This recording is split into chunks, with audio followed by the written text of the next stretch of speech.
उद्बोधन से इस सदन को लाभान्वित करें। राजकुमार जी रोड, विधायक 84। आदिवासी एक तीर एक कमान, एक तीर एक कमान।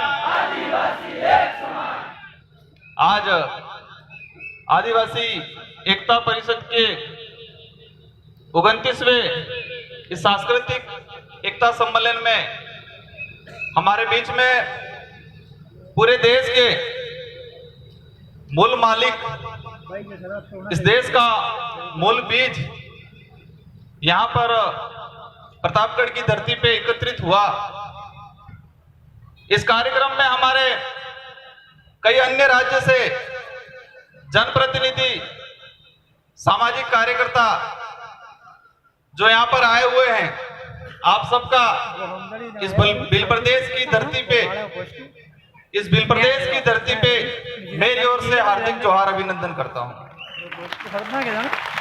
आज इस कार्यक्रम में हमारे आदिवासी समाज को लेके, आदिवासी संस्कृति को लेके, आदिवासी की जो स्थिति है उसको लेके काफी वक्ताओं ने अपने अपने विचार प्रकट किए। और ये जो मंच है, इस मंच को जो तैयार किया है आदिवासी एकता परिषद ने, और यहां से पूरे देश के आदिवासियों के लिए अपनी बात को पहुंचाने के लिए, पूरे देश के जो आदिवासियों की जो समस्या है उस समस्या को इस मंच के माध्यम से पूरे देश में सरकारों के सामने रखने के लिए ये जो अवसर दिया है, उसके लिए भी मैं ये संचालन जो कमेटी है उनको धन्यवाद देना चाहूंगा। अब मेरी जो बात शुरू करूं, मैं जिस मंच पे खड़ा हूं, यहाँ पर एक बहुत सुंदर एक बैनर लगा है, एक तस्वीर है। ये जो तस्वीर है वो तस्वीर बहुत कुछ बयां करती है, बहुत कुछ। ये जो चित्रकला बनाई है, मुझे नहीं पता है किसने बनाया है, लेकिन जिन्होंने भी बनाया है उनको मैं बहुत बहुत धन्यवाद देना चाहता हूं कि आपने आज वर्तमान देश की जो स्थिति है उसको दर्शाने का प्रयास किया है। तो एक बार इनके लिए भी तालियां बजाई जाए, ये जो तस्वीर बनाई है। आज गोसा पेंटर महाराष्ट्र के कोई पेंटर है, उन्होंने बनाई है। तो एक बार हमने बिना नाम की तालियां बजा दी थी, एक बार नाम से तालियां बजा दे गोसा पेंटर जी। अब मैं मेरा वक्तव्य शुरू करूं तो यहीं से शुरू करूं या मैं मेरे खुद से शुरू करूं? मैं सोच रहा हूं कि मैं आज जो यहां पर आया हूं, मैं इस मंच पे जो खड़ा हूं, मैं राजकुमार रोत नाम है मेरा, भील समूह से हूं और आदिवासी समुदाय से हूं। और मुझे यहां पर जो अवसर मिला है, किस वजह से मिला है? क्योंकि यहाँ की 84 की जनता ने मुझे विधायक बनाया और विधायक बना के समाज के नेतृत्व के लिए विधानसभा में भेजा, इसलिए मुझे यहाँ पर बोलने का अवसर मिला है। तो मैं कौन हूं, कैसे यहां पहुंचा? ये जो पद मिला, ये जो विधायक का पद मिला, वो किसकी वजह से मिला, मैं इसके बारे में बताना चाहूंगा। तो मैं जो विधायक बना, जनता ने बनाया, और जनता ने मत से बनाया, मतलब वोट से बनाया, और वो वोट का अधिकार संविधान ने दिया। दूसरा, विधायक का नामांकन कैसे किया मैंने? जनता ने अपना मत देके मुझे विधायक चुन लिया, लेकिन मैं विधायक के लिए आवेदन करने के लिए मेरी योग्यता क्या थी? शेड्यूल एरिया के अंदर मेरी योग्यता यह थी कि मुझे आदिवासी का सर्टिफिकेट लगाना पड़ेगा, तो मैं विधायक बनने के काबिल बनूंगा। इस शेड्यूल एरिया का मूल निवास प्रमाण पत्र लगाना पड़ेगा और आदिवासी समाज का सर्टिफिकेट लगाना पड़ेगा, तो मैं विधायक के लिए पात्र हुआ। मतलब मैं आज जो बना हूं आदिवासी समाज के सर्टिफिकेट से बना हूं। जितने भी हमारे जो जनप्रतिनिधि बनते हैं, जितने भी हमारे सरपंच बने, एमएलए बने, एमपी बने, और शेड्यूल एरिया में विशेषकर हम हमारा समाज का सर्टिफिकेट लगा के हम जनप्रतिनिधि बनते हैं। और बनने के बाद हमें किसके प्रति उत्तरदायित्व होना पड़ेगा? हमें किसके प्रति उत्तरदायित्व होना पड़ेगा और देश की वर्तमान समय में हमारा जनप्रतिनिधि किसके प्रति उत्तरदायित्व हो रहा है, उस बात को बताना चाहूं। हमें उत्तरदायित्व तो हमारे समाज के प्रति होना पड़ेगा, क्योंकि हमने हमारा समाज का सर्टिफिकेट लगा के, हमारा समाज का वोट लेके हम जनप्रतिनिधि बने हैं, तो हमारा उत्तरदायित्व, हमारा कर्तव्य हमारे समाज के लिए। लेकिन वर्तमान समय में ऐसा नहीं होता है।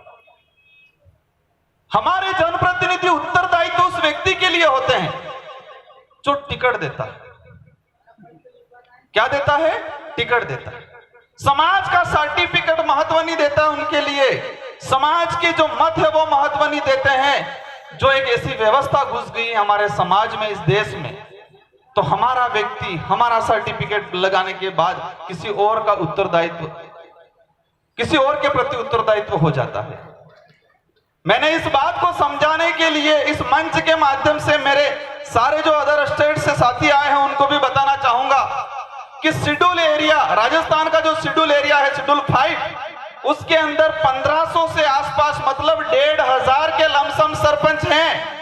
और सारे सरपंचों को मैंने, और सारे विधायकगणों को, सारे एमपीओ को मैंने शेड्यूल 5 के अनुरूप आरक्षण व्यवस्था और हमारे समाज की ताकत क्या है वो बताने के लिए मैंने 7500 पत्रों पे साइन करके पूरे शेड्यूल एरिया में दिए। आज ये अधिकार कैसे मिला हमें, यह रिजर्वेशन कैसे मिला? यहां पर हमारे ये जयपाल सिंह मुंडा, टाटिया भील, बिरसा मुंडा, उन लोगों ने लड़ाई ली। मुझे सर्टिफिकेट तो मिल गया, लेकिन वो सर्टिफिकेट कहां से मिला? संविधान से मिला। मुझे रिजर्वेशन तो मिला, लेकिन हमें रिजर्वेशन कहां से मिला? संविधान से मिला। और वो संविधान में कैसे आया? इन महापुरुषों के बलिदान से संविधान में आया है। इन महापुरुषों के बलिदान से संविधान में हमारे लिए हक अधिकार का प्रावधान हुआ, और उसकी वजह से हमें हक अधिकार मिले, हमें समाज का सर्टिफिकेट मिला। आज इसीलिए हमारे बाप दादा कहते थे, और आज वर्तमान में होता है कि घर के अंदर कोई खाना बनता है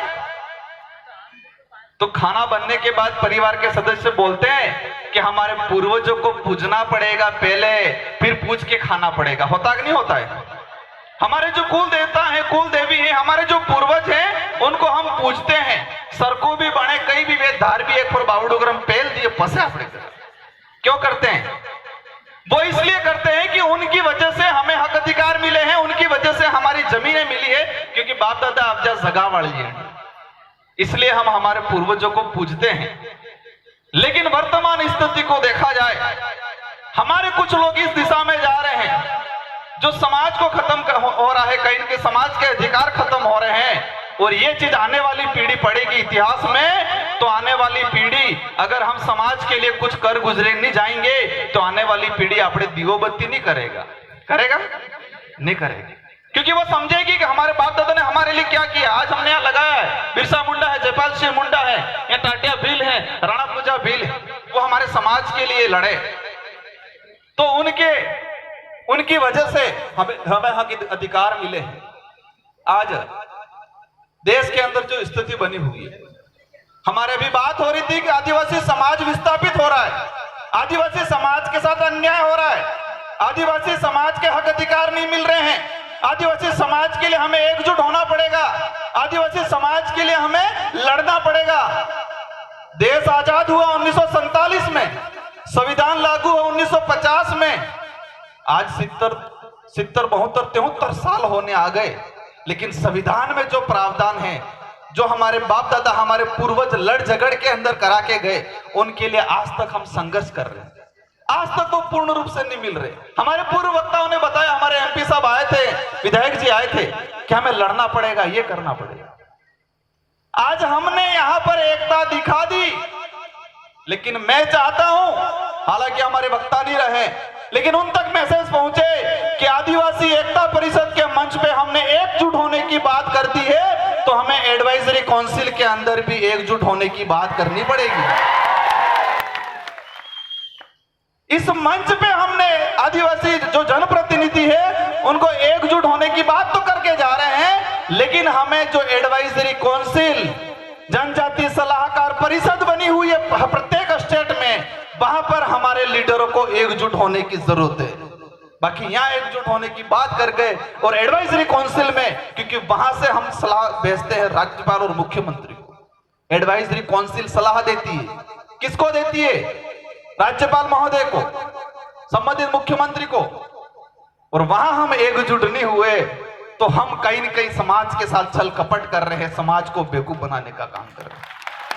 इस मंच से मैं आग्रह करना चाहूंगा, निवेदन करना चाहूंगा सभी जनप्रतिनिधियों से कि ऐसा अवसर आएगा तो हमें प्रत्येक स्टेट में हमारी जो एडवाइजरी काउंसिल जो बनी हुई है, आदिवासियों के हक अधिकार, आदिवासियों के हक अधिकार की रक्षा करने के लिए, आदिवासियों के लिए संविधान में जो प्रावधान है उसको सुरक्षित करने के लिए, इसके लिए हमें एकजुट होना पड़ेगा। आज ये राजस्थान का शेड्यूल एरिया है। शेड्यूल एरिया, हमें कई बार दुख होता है कि शेड्यूल एरिया जो आइडेंटिफाई किया गया है वो भौगोलिक क्षेत्र को आइडेंटिफाई किया गया है।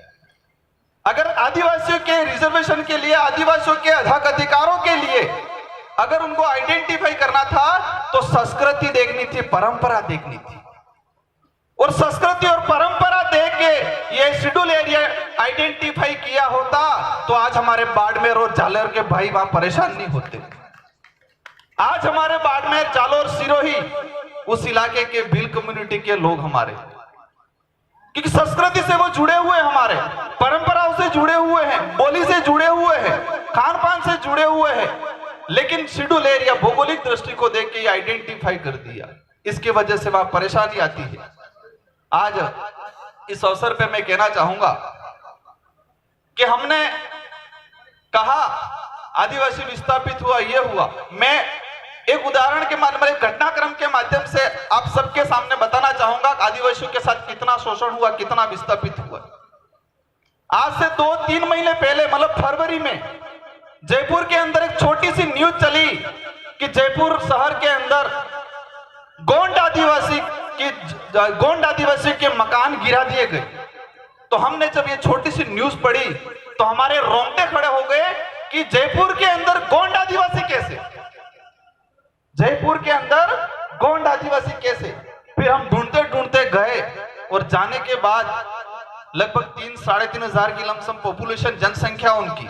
इसमें से बेचारे बहुत सारे तो मर भी गए, बहुत सारा कई अपहरण हो गया, बहुत सारे कई लापता भी हो गए। जब हम गए, क्यों गए? क्योंकि गोंड आदिवासी का नाम आया तो हमें लगा हमारे समाज के लोग हैं, और वो यहाँ पर जब भील रहता है तो गोंड आदिवासी कैसा है, वो हमें मतलब आश्चर्यचकित हुआ। जब गए, जाने के बाद देखा तो हमें डाउट हुआ कि आदिवासी नहीं है।